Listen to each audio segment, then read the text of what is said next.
Hello साथियों, आप सभी का हमारे यूट्यूब चैनल एग्ज़ाम पथ में फिर से बहुत-बहुत स्वागत है। और हम लोग आज जो डिस्कस करने वाले हैं, वो आपका यूपीपीएससी आरओ, एआरओ अर्थात समीक्षा अधिकारी और सहायक समीक्षा अधिकारी का जो पाठ्यक्रम है, जो परीक्षा पैटर्न है, तो उसके बारे में हम लोग आज डिस्कस करने वाले हैं। वैकेंसी आपकी नवंबर या दिसंबर में देखने को मिल सकती है, नोटिफ़िकेशन आउट हो सकता है।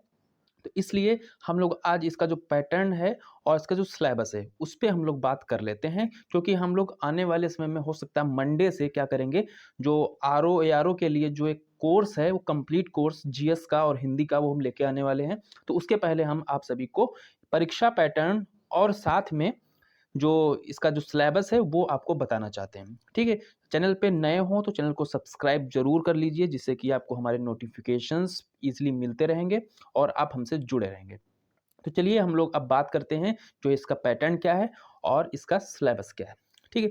सबसे पहले सिलेबस की बात करेंगे और साथ में ही पैटर्न को भी लेके चलेंगे। तो आपको पता होना चाहिए, इसके लिए 2 एग्ज़ाम होते हैं। एक होता है प्री एग्ज़ाम, ठीक है? जिसको हम लोग प्रारंभिक परीक्षा बोलते हैं, और दूसरा होता है मेंस एग्ज़ाम, ठीक है? दूसरा क्या होता है? एक मेंस एग्ज़ाम होता है। तो 2 एग्ज़ाम जो आपके होते हैं, इंटरव्यूज़ में नहीं होता है, ठीक है? तो सबसे पहले प्रारंभिक परीक्षा के बारे में आपको जानना चाहिए कि क्या-क्या सिलेबस है, किस प्रकार से पैटर्न है। तो आपको पता होना चाहिए कि प्रारंभिक परीक्षा जो होती है, ठीक है?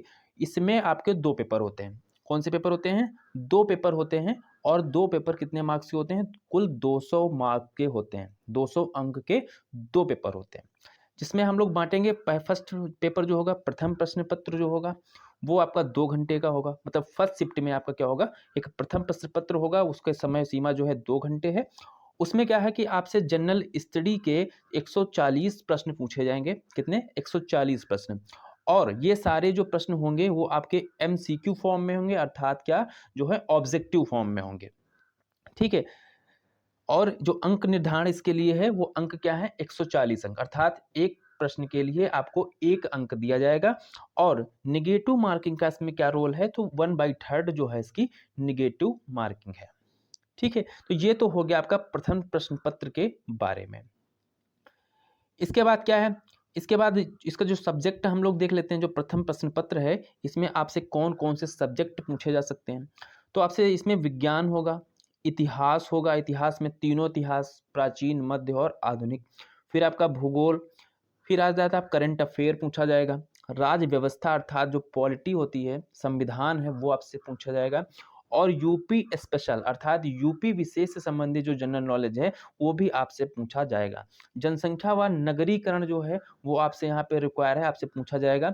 साथ में पर्यावरण, ठीक है? और अर्थव्यवस्था और गणित के और रीज़निंग के प्रश्न जो हैं आपसे यहाँ पे पूछे जाएँगे। ध्यान रखना है, गणित और रीज़निंग का बहुत ज़्यादा लेवल नहीं है। गणित जो आपकी 10th लेवल की पूछी जाती है, ठीक? उसके लिए बहुत परेशान होने की ज़रूरत नहीं है।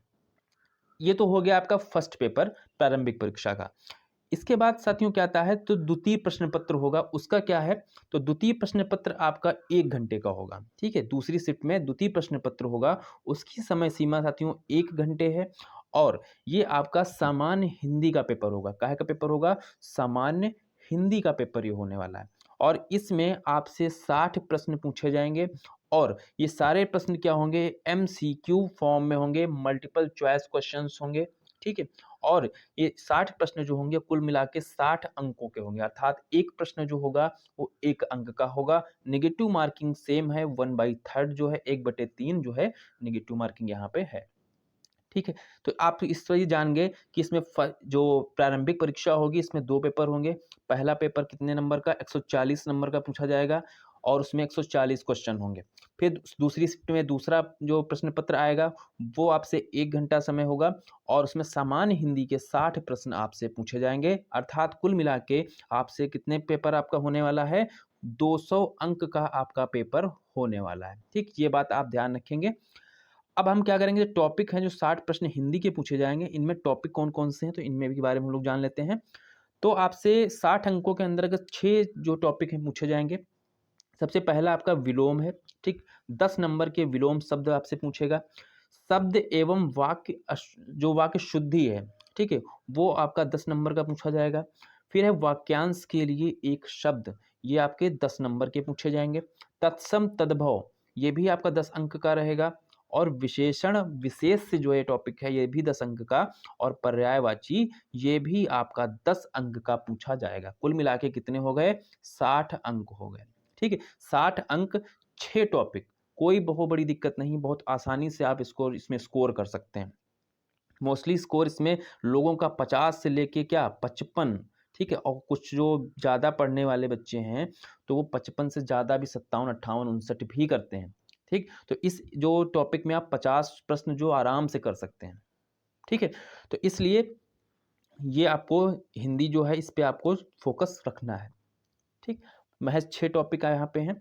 तो ये तो साथियों हो गई किसकी, हमारी बात हो गई प्रारंभिक परीक्षा की। किसकी बात हमने उनकी, हमने जो प्री एग्ज़ाम जो होगा आपका, ठीक है, इसके बारे में हम लोगों ने बात कर ली।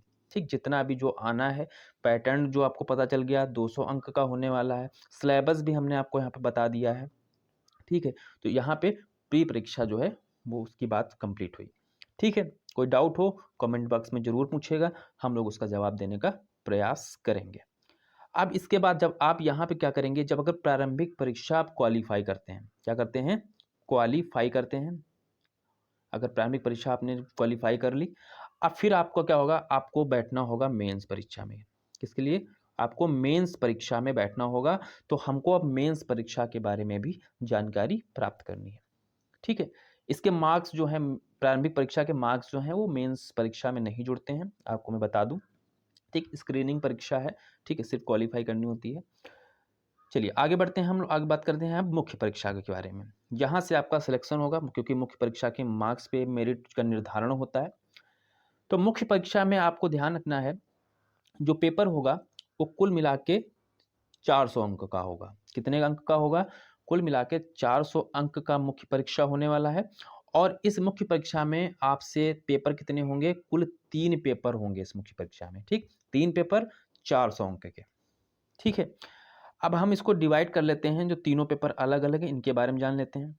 तो पहला पेपर जो आपका होगा उसकी समय सीमा क्या होने वाली है, वो 2 घंटे होने वाली है। 2 घंटे आपको समय दिया जाएगा। ठीक है, फर्स्ट पेपर में।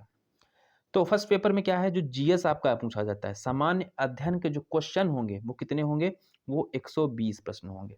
कैसे होंगे, 120 प्रश्न होंगे, और ये सभी क्या होंगे, ये एमसीक्यू फॉर्म में होने वाले हैं। और ये 120 प्रश्न 120 अंक के होंगे, अर्थात 1 अंक का 1 प्रश्न। नेगेटिव मार्किंग वही आपकी है 1/3 ही रहेगी। ठीक, और पाठ्यक्रम जो इसका रहेगा वो आपकी, जो हमने प्री परीक्षा की में जीएस फर्स्ट के बारे में बात की है, ठीक है, तो वैसा ही पैटर्न यहाँ पे आपसे पूछा जाएगा, अर्थात इतिहास, भूगोल, अर्थव्यवस्था, विज्ञान, यूपी स्पेशल। ठीक है, तो सेम वही चीज़ रहेगी, पैटर्न मतलब जो सिलेबस है वो प्री की भांति है। ठीक, तो इसके लिए हम आप पहले बता चुके हैं आगे। ठीक है, वो देख सकते हैं। तो ये तो हो गया फर्स्ट पेपर की बात। ठीक, 120 प्रश्नों की बात हो गई। अब हम बात करते हैं द्वितीय। अब द्वितीय प्रश्न पत्र में क्या होगा आपसे, देखिए भाई, द्वितीय प्रश्न पत्र जो होगा वो कुल मिला के 3 घंटे का होगा, और इसको 2 भागों में विभाजित किया गया है। कितने भागों में, 2 भागों में इसको डिवाइड किया गया है। तो फर्स्ट पार्ट जो आपसे पूछी जाएगी उसमें परंपरागत हिंदी आपसे पूछी जाएगी। ठीक है, परंपरागत हिंदी का मतलब क्या है, इसमें गद्यांश आएगा, इसमें पत्र पूछे जाएंगे, ये सब चीज़ें। इसके लिए समय कितना आपको मिलने वाला है, करीब 2.5 घंटे इसके लिए समय रहेगा। ठीक है, और ये 100 अंकों का होगा, अर्थात जो द्वितीय प्रश्न पत्र है इसका परंपरागत हिंदी हो तो 100 अंक की पूछी जाएगी। ध्यान देने योग्य ये बात है कि ये जो भागों हिंदी का है इस ये लिखित आधार पे होगा, सब्जेक्टिव होगा, यहाँ पे उत्तर आपको लिखने होंगे कॉपी में। ठीक, तो ये आपका 100 अंक हो गया, 2.5 घंटा इसके लिए समय रहेगा। अब हम बात कर लेते हैं इसमें जो टॉपिक कौन कौन से आपको मिलेंगे इस लिखित परीक्षा में हिंदी में। तो सबसे पहले एक गद्यांश आपसे पूछा जाएगा 21 अंक का। ठीक है, फिर आपसे पूछा जाएगा एक टिप्पण आएगा। ठीक है, 3 पत्र आपसे आएंगे लिखने के लिए, और कंप्यूटर भी आपसे पूछा जाएगा। इसके साथ ही ये 5 मुहावरे आपसे पूछे जाएंगे। प्रशासनिक शब्दावली भी आपसे पूछी जाएगी। प्रशासनिक शब्दावली में क्या होगा, हिंदी से आपको इंग्लिश में लिखना होगा, और इंग्लिश से आपको हिंदी में लिखना होगा। ठीक है, प्रशासनिक शब्दावली। तो इस तरीके से आपके सामने अंक भी हमने यहाँ पे लिख दिए हैं। गद्यांश जो 21 अंक का है, टिप्पण आपका 15 अंक का पूछा जाएगा, 3 पत्र पूछे जाएंगे 24 अंक के, अर्थात कितना हो गया, 8 अंक का एक पत्र होगा। और कंप्यूटर आपसे 10 अंक का पूछेगा, मुहावरे जो होंगे वो भी 10 अंक के, और जो प्रशासनिक शब्दावली है, ठीक है, इसमें आपके 10-10 अंक के दोनों पूछे जाएंगे। तो ये क्या हो गया, ये हो गया आपका जो इसका सिलेबस है, ठीक है। ये चीज़ें आपको पढ़नी है, गद्यांश टिप्पणी ये सब आपको तैयार करना है, ठीक है। ये कितने का, ये कुल मिला के 100 अंक का आपका रहेगा। इसे परंपरागत हिंदी के अंतर्गत रखा गया है। आगे बात करते हैं भाग 2। इसमें भाग 2 क्या रहेगा, सामान्य हिंदी रहेगी और समय आपको 30 मिनट मिलेगा और 30 प्रश्न होंगे, कुल कितने, 60 अंकों का, अर्थात एक प्रश्न कितने का होगा, 2 अंकों का होगा, ठीक है। पर्यायवाची को छोड़कर अन्य सभी जो होंगे इसमें टॉपिक जो होंगे शामिल होंगे, ठीक है। चलिए आगे बढ़ते हैं। अब आपका तीसरा प्रश्न पत्र आ गया। तीसरा प्रश्न पत्र क्या कहता है, इसको भी समझ लीजिए। तृतीय प्रश्न पत्र क्या होगा, वो आपका निबंध लेखन का होगा। काहे का होगा, निबंध लेखन का होगा। कुल 3 घंटे आपको समय मिलेगा और ये जो निबंध लेखन है वो 120 अंक का होगा और इसके अंतर्गत आपको कुल 3 निबंध जो हैं वो लिखने होंगे, अर्थात 3 घंटे में आपको 3 निबंध जो है वो लिखने हैं। और एक निबंध की शब्द सीमा कितनी रहेगी, 600 शब्द की रहेगी। एक निबंध जो है वो आपको 600 शब्द का लिखना है, ठीक है। समय आपको 3 घंटे मिलेगा और 120 अंक, अर्थात जो एक निबंध जो होगा कितने अंकों का होगा, वो 40 अंकों का होगा, ठीक है। कुल मिला के 3 निबंध हैं तो 120 अंक हो गए। ये तो निबंध की बात हो गई। निबंध में आपके टॉपिक क्या रहेंगे, तो 3 निबंध आपको लिखने हैं और इसके लिए आपको 3 भाग हैं, उनमें से एक एक निबंध आपको लिखना है। देखिए ये पहला भाग हमने आपको बता दिया। पहले भाग में 3 टॉपिक आपको देखने को मिलेंगे। एक तो साहित्य व संस्कृति है, सामाजिक क्षेत्र और राजनीतिक क्षेत्र। इनमें से आपको एक निबंध लिखना है। फिर क्या है, सेकंड पार्ट में क्या है, विज्ञान, पर्यावरण, प्रौद्योगिकी, आर्थिक क्षेत्र और कृषि व्यापार। इनमें से आपको एक निबंध लिखना है, ठीक है। आगे बढ़ते हैं और ये तीसरा पार्ट इसका है राष्ट्रीय एवं अंतर्राष्ट्रीय घटनाएं, प्राकृतिक आपदाएं और राष्ट्रीय विकास योजनाएं। इन तीनों में से आपको एक निबंध लिखना होगा, ठीक। कुल मिला के ये 3 भाग हैं और तीनों भाग में 3-3 जो टॉपिक हैं और इनमें से आपको एक एक निबंध जो है वो सिलेक्ट करके अपने हिसाब से लिखना है। जो आप अच्छा लिख सकते हैं आप लिख सकते हैं, ठीक है। तो कुल मिला के आपको यह समझ में आ गया होगा। जो फर्स्ट पेपर हमने बताया था, प्रथम प्रश्न पत्र कितने अंक का हो गया, 120 अंक का हुआ, ठीक है। फिर आपकी परंपरागत हिंदी कितने की हो गई, भाई 100 अंकों की हो गई, ठीक। इसके बाद जो सामान्य हिंदी हमने बताई वो 60 अंकों की हो गई और इसके बाद जो निबंध है वो कितने का हो गया, 120 अंक का हो गया। इनको आप जोड़ेंगे तो कितना आएगा, इनको जोड़ने पे आपको मिलेगा 400 अंक, ठीक। इसी 400 अंक पे आपका अंतिम चयन होना है, ठीक है। तो आशा करते हैं आपको जो ये पाठ्यक्रम हमने समझाया है, सिलेबस बताया है, वो आपको समझ में आ गया होगा। सारी चीज़ें हमने आपके सामने यहाँ पे रख दी हैं, कैसा पैटर्न रहेगा, क्या सिलेबस है, क्या इससे सिलेक्शन होगा, सब कुछ, ठीक है। तो आपको हमारे चैनल, जो हमारा एग्ज़ाम पथ ऑफिशियल चैनल है, आप यहाँ पे देख सकते हैं, ठीक है। एग्ज़ाम पथ ऑफिशियल चैनल हमारा है और आपको वीडियो पसंद आया तो आप लोग जुड़ जाइए, क्योंकि सबसे बड़ी बात है कि हम लोग आरओ एआरओ के लिए एक कंप्लीट कोर्स लेके आ रहे हैं, जहाँ पे आपको जीएस भी कंप्लीट मिलेगा और साथ में हिंदी भी कंप्लीट करवाएंगे। देन उसके बाद मुख्य परीक्षा के लिए भी हम लोग जो है तैयारी में हैं, ठीक। फिलहाल प्री फोकस रहेगा, ठीक है। और उसको बीच बीच में जो आपके पत्र लेखन वगैरह हैं ये भी आपको जानकारियाँ मिलती रहेंगी। तो आप लोग सब्सक्राइब करके जुड़ जरूर जाइए, ठीक है, जिससे कि नोटिफिकेशंस आपको मिलते रहेंगे। तो आज के लिए इतना ही और मंडे से कोशिश है कि आप सभी के लिए कोर्स जो है वो लॉन्च कर दिया जाए, ठीक है। तो मिलते हैं नेक्स्ट वीडियो में और तब तक के लिए जय हिंद, धन्यवाद।